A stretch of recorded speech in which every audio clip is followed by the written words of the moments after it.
En la penumbra de una iglesia casi vacía, una anciana se acercaba al altar con las manos temblorosas y el rostro bañado en lágrimas. El sacerdote levantaba la hostia consagrada, el cuerpo de Cristo, y cuando llegó su turno, ella extendió sus manos. Pero justo en ese momento, algo la detuvo. Una voz interior, un peso en el pecho, una certeza que la paralizó. No podía recibir a Jesús, no así. No con esa mancha en su alma que nadie más podía ver, pero que ella sabía que estaba ahí. Dio un paso atrás, bajó la cabeza y regresó a su banca llorando en silencio mientras todos la miraban sin entender qué había pasado. Esa mujer acababa de hacer algo que muy pocos católicos tienen el valor de hacer. Reconoció que no estaba preparada para comulgar. Y esa decisión, aunque dolorosa, fue un acto de profunda fe y humildad. Pero aquí está la pregunta que debería quitarnos el sueño a todos. ¿Cuántas personas se acercan cada domingo a recibir la Eucaristía sin estar realmente preparadas? ¿Cuántos comulgan con pecados graves en el alma sin siquiera saberlo? ¿Cuántos reciben el cuerpo de Cristo como si fuera un simple ritual, una costumbre, algo que se hace porque todos lo hacen, sin comprender la gravedad tremenda de lo que están haciendo? Suscríbete a este canal si alguna vez has sentido que comulgas por costumbre y no por verdadera fe. Si quieres entender qué pecados te separan de la comunión con Dios, si deseas vivir tu vida católica con más profundidad y verdad. Hoy vamos a hablar de algo que casi nadie se atreve a mencionar desde el púlpito.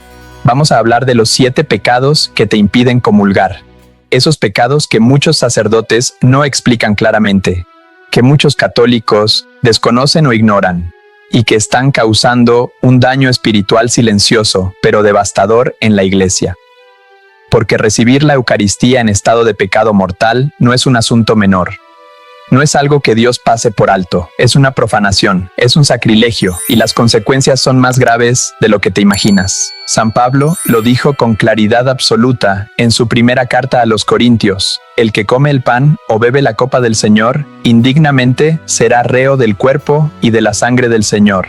Pruébese cada uno a sí mismo, y entonces coma del pan y beba de la copa, porque el que come y bebe sin discernir el cuerpo del Señor, come y bebe su propia condenación. Esas no son palabras mías, son palabras de la Sagrada Escritura, son palabras inspiradas por el Espíritu Santo, y deberían hacernos temblar. Imagina esto por un momento. Jesús mismo, el Hijo de Dios, el Rey del Universo, el que murió en la cruz por tus pecados, se hace presente en la Eucaristía. Ese pedazo de pan consagrado ya no es pan, es el cuerpo real, verdadero, sustancial de Jesucristo, su sangre, su alma, su divinidad, todo Él está ahí, y cuando tú te acercas a recibirlo, lo estás recibiendo a Él. No es un símbolo, no es una representación, es Él. Ahora imagina que te acercas a recibirlo con el corazón manchado de pecado mortal, con el alma separada de Dios, en estado de muerte espiritual. Sería como invitar al Rey a tu casa cuando tu casa está llena de basura, de inmundicia, de suciedad. Peor aún, sería como escupir en el rostro del que te ama, del que dio su vida por ti. Por eso la Iglesia, desde los primeros siglos, ha enseñado con firmeza que nadie puede acercarse a comulgar si tiene conciencia de pecado mortal sin haberse confesado antes. Pero aquí está el problema.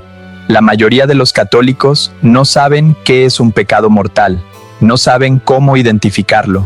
No saben si lo que están haciendo es grave o no. Y peor aún, muchos han sido engañados por una falsa misericordia que les dice que Dios perdona todo, que no importa lo que hagas, que puedes acercarte a comulgar de todas formas. Y eso es una mentira peligrosa que está llevando a miles de almas a la perdición. Entonces, antes de revelar esos 7 pecados específicos que te impiden comulgar, necesitamos establecer algo fundamental. Necesitamos entender qué es un pecado mortal, porque sin esa comprensión, todo lo demás no tendrá sentido. Un pecado mortal tiene 3 condiciones. 3. Y deben cumplirse las 3 para que sea mortal. Primera, debe ser materia grave, debe ser algo objetivamente serio, algo que la Iglesia reconoce como una ofensa grave contra Dios. Segunda, debe haber pleno conocimiento, debes saber que lo que estás haciendo está mal, que es pecado, que ofende a Dios. Tercera, debe haber consentimiento pleno, debes elegirlo libremente, sin que nadie te obligue, con plena voluntad. Si se cumplen esas 3 condiciones, el pecado es mortal. Y mortal significa exactamente eso. mata la gracia santificante en tu alma, te separa de Dios, te pone en estado de condenación eterna si mueres en ese estado sin arrepentirte. Por eso se llama mortal, porque mata la vida de Dios en ti. Y cuando tienes un pecado mortal en tu alma, no puedes comulgar. No importa que sea domingo, no importa que tu familia esté mirando, no importa que todos se levanten y tú te quedes sentado y la gente se pregunte qué te pasa. La única opción correcta, la única opción que honra a Dios, es no comulgar hasta que te hayas confesado. Pero ahora viene la parte que nadie quiere escuchar, la parte incómoda, la parte que muchos sacerdotes evitan porque saben que va a ofender, que va a hacer que la gente se moleste, que va a vaciar las bancas. Los 7 pecados específicos que con mayor frecuencia impiden a los católicos acercarse a comulgar. Y te advierto desde ahora, algunos de estos pecados son tan comunes, tan normalizados en nuestra sociedad, que probablemente tú mismo o alguien que conoces los está cometiendo sin darse cuenta de la gravedad. En los próximos minutos vas a descubrir cuáles son esos pecados y por qué son tan graves que te separan de la comunión con Cristo. El primer pecado que te impide comulgar: las relaciones sexuales fuera del matrimonio sacramental. Y aquí incluimos todo: la fornicación, que es tener relaciones sexuales entre personas solteras; el adulterio, que es tener relaciones sexuales cuando al menos uno de los dos está casado con otra persona; la convivencia, que es vivir como esposos sin estar casados por la iglesia; y también las relaciones homosexuales, la masturbación, la pornografía, todo acto sexual fuera del contexto del matrimonio sacramental. Y sé que en este momento muchos están pensando, pero eso es muy estricto, eso es anticuado, eso ya nadie lo sigue. Y precisamente ahí está el problema. Hemos permitido que el mundo dicte nuestra moralidad en lugar de permitir que sea Dios quien la dicte. Hemos cambiado la verdad eterna de Dios por la opinión cambiante de la sociedad. Pero la enseñanza de la iglesia no ha cambiado. No puede cambiar, porque no viene de los hombres. Viene de Dios mismo. La sexualidad fue creada por Dios para 2 propósitos inseparables: la unión de los esposos y la procreación. Y esos 2 propósitos solo pueden cumplirse plenamente dentro del matrimonio sacramental. Fuera de ese contexto, el acto sexual se convierte en pecado mortal. Siempre, sin excepciones. Y no importa cuánto te ames con esa persona, no importa que lleven años juntos, no importa que piensen casarse algún día, si no están casados por la iglesia, si están teniendo relaciones sexuales, están en pecado mortal. Y si están en pecado mortal, no pueden comulgar. Y aquí viene algo que muchos no saben. Si estás viviendo en unión libre, si estás conviviendo con tu pareja sin estar casados, no basta con que dejes de tener relaciones sexuales para poder comulgar. Mientras sigas viviendo bajo el mismo techo en una situación que da escándalo, que hace que otros piensen que están viviendo como matrimonio, sigues en pecado. La solución no es solo abstenerse, la solución es separarse o casarse por la iglesia. Ahora, tal vez estás pensando, pero yo estoy casado civilmente, ¿eso cuenta? No, el matrimonio civil no es sacramento. Es un contrato legal ante el Estado, pero no es un sacramento ante Dios. Para la Iglesia Católica, si no te casaste por la iglesia con un sacerdote debidamente autorizado, no estás casado, estás en unión irregular, y por lo tanto, tus relaciones sexuales son fornicación. Y sé que esto duele, sé que esto es difícil de aceptar, porque probablemente conoces a gente buena, gente que ama a Dios, que va a misa, que reza, pero que está en esta situación. Y te preguntas, ¿cómo es posible que Dios sea tan estricto? Pero no es que Dios sea estricto, es que Dios es santo, y la Eucaristía es lo más sagrado que existe, es el cuerpo de Cristo, y Cristo no puede habitar en un alma que conscientemente está viviendo en pecado grave. Comenta abajo si esto te ha hecho reflexionar, si conoces a alguien en esta situación, o si tú mismo necesitas tomar una decisión. El segundo pecado que te impide comulgar: el uso de anticonceptivos artificiales. Y aquí muchos van a decir, espera, eso no puede ser tan grave, pero es grave, es pecado mortal, y la razón es profunda. Cuando una pareja casada usa anticonceptivos, lo que está haciendo es tomar el acto sexual que Dios diseñó para ser unitivo y procreativo, y deliberadamente está bloqueando uno de sus fines esenciales. Está diciéndole a Dios, yo sé que tú creaste el sexo para estar abierto a la vida, pero yo voy a cerrarlo.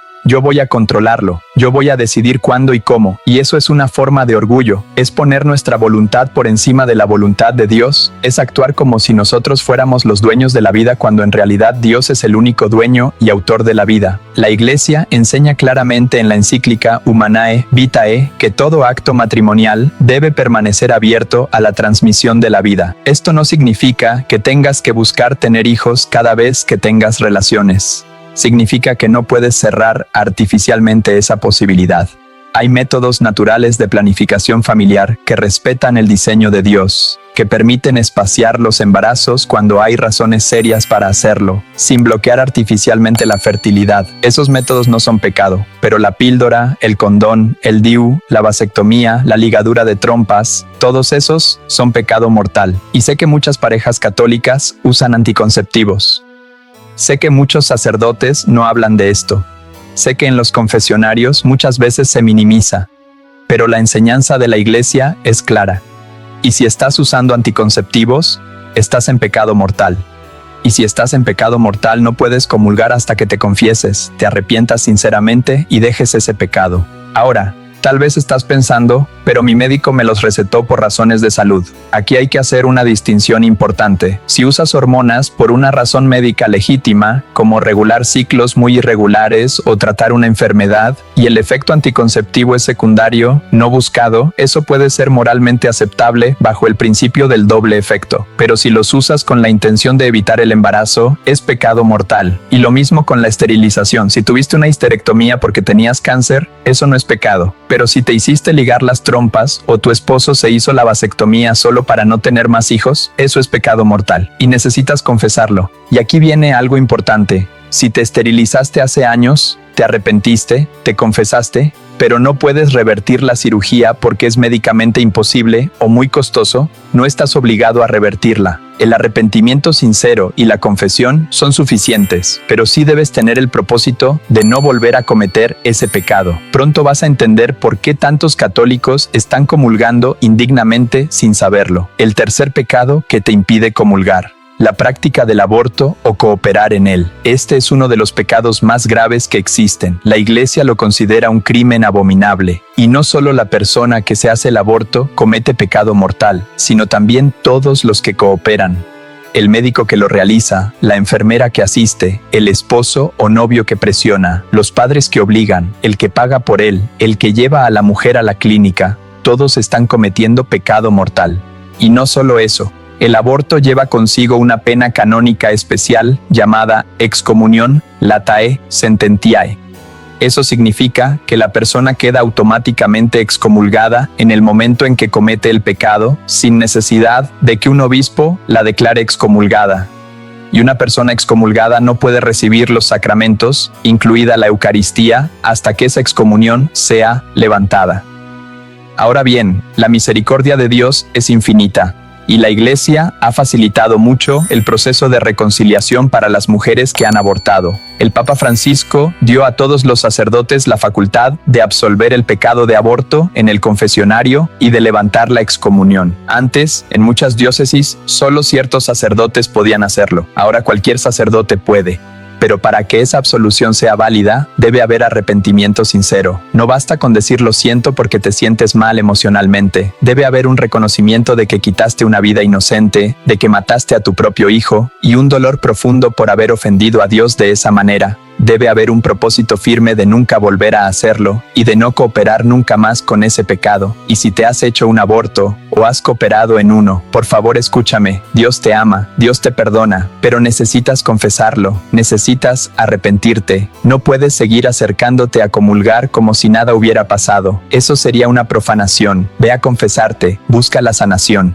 Hay grupos de posaborto en muchas parroquias donde puedes encontrar ayuda espiritual y emocional. Pero no te acerques a comulgar hasta que te hayas reconciliado con Dios. Y si conoces a alguien que ha abortado y sigue comulgando sin haberse confesado, con caridad, con amor, con delicadeza, ayúdale a entender la gravedad de lo que está haciendo.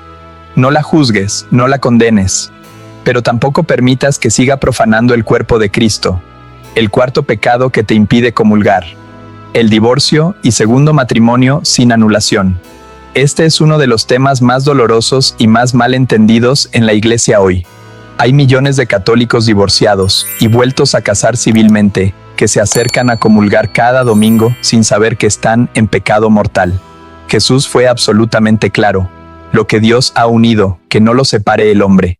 El que se divorcia de su mujer y se casa con otra comete adulterio, y el que se casa con una divorciada comete adulterio. Esas son palabras del mismo Jesús, no son opiniones de la iglesia, son palabras de Dios hecho hombre. Cuando dos personas se casan por la iglesia, ese matrimonio es indisoluble. Es para siempre, hasta que la muerte los separe.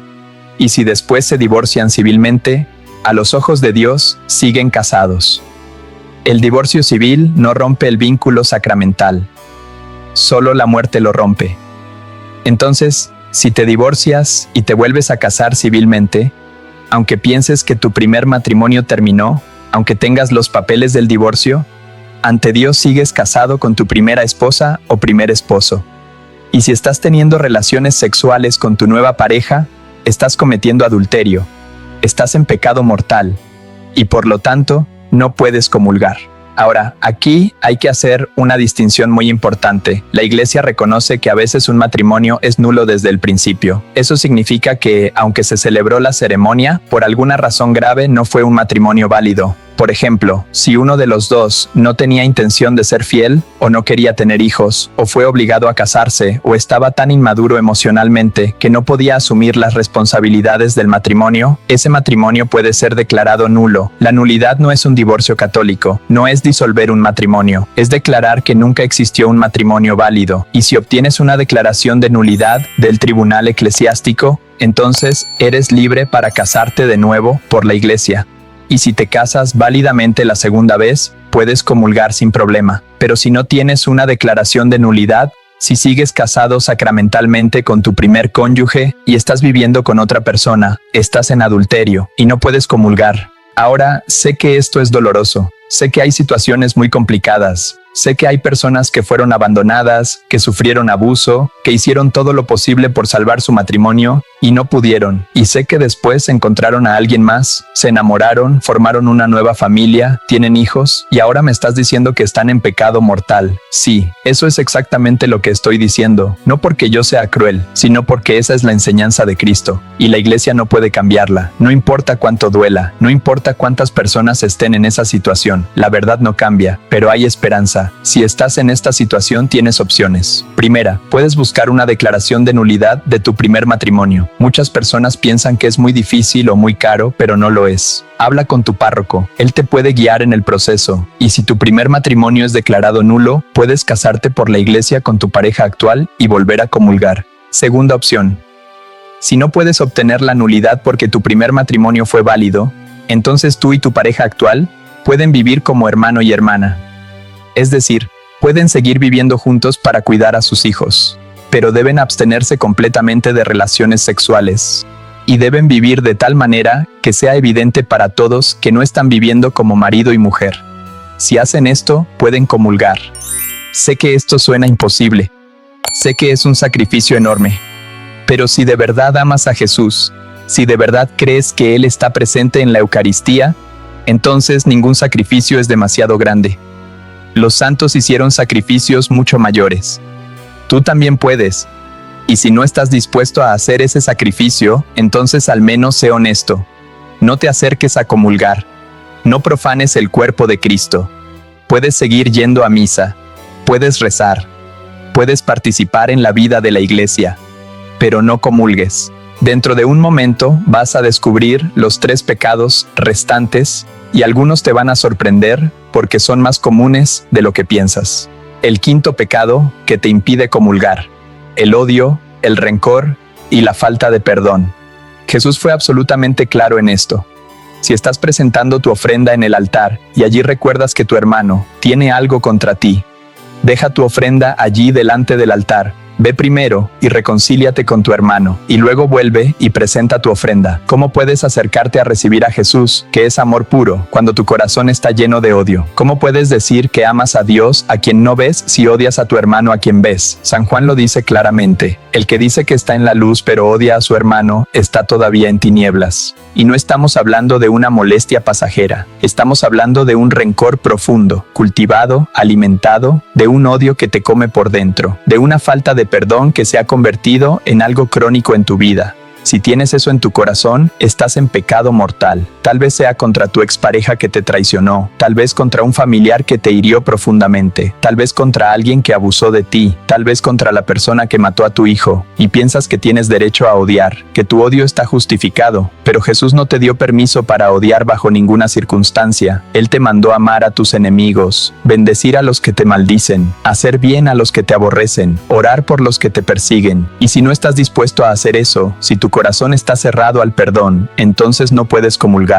Porque cuando rezas el Padre Nuestro dices: perdona nuestras ofensas, como también nosotros perdonamos a los que nos ofenden. Y Jesús añadió inmediatamente después: si ustedes perdonan a los hombres sus ofensas, también su Padre Celestial los perdonará. Pero si no perdonan a los hombres, tampoco su Padre les perdonará sus ofensas. Piensa en eso. Si no perdonas, Dios no te perdona. Y si Dios no te perdona, estás en pecado mortal. Y si estás en pecado mortal, no puedes comulgar.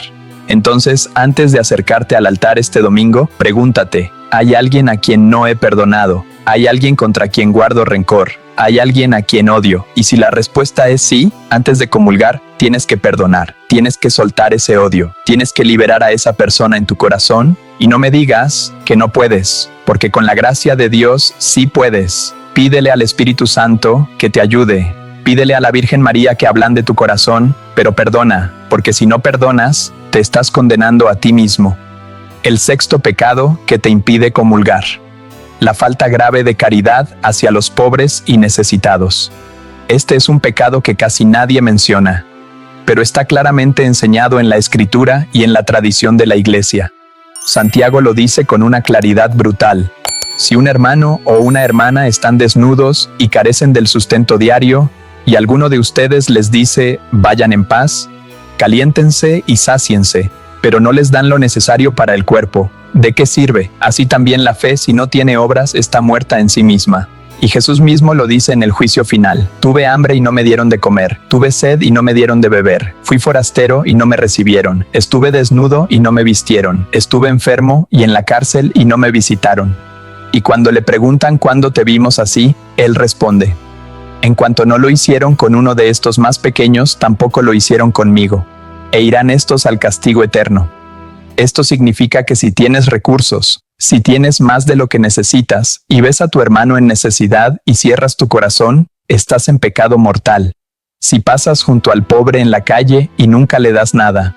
Si sabes que tu vecino está pasando hambre y no compartes tu comida. Si conoces a alguien que necesita ayuda y tienes cómo ayudarlo, pero no lo haces por egoísmo, por avaricia, por indiferencia, estás en pecado grave.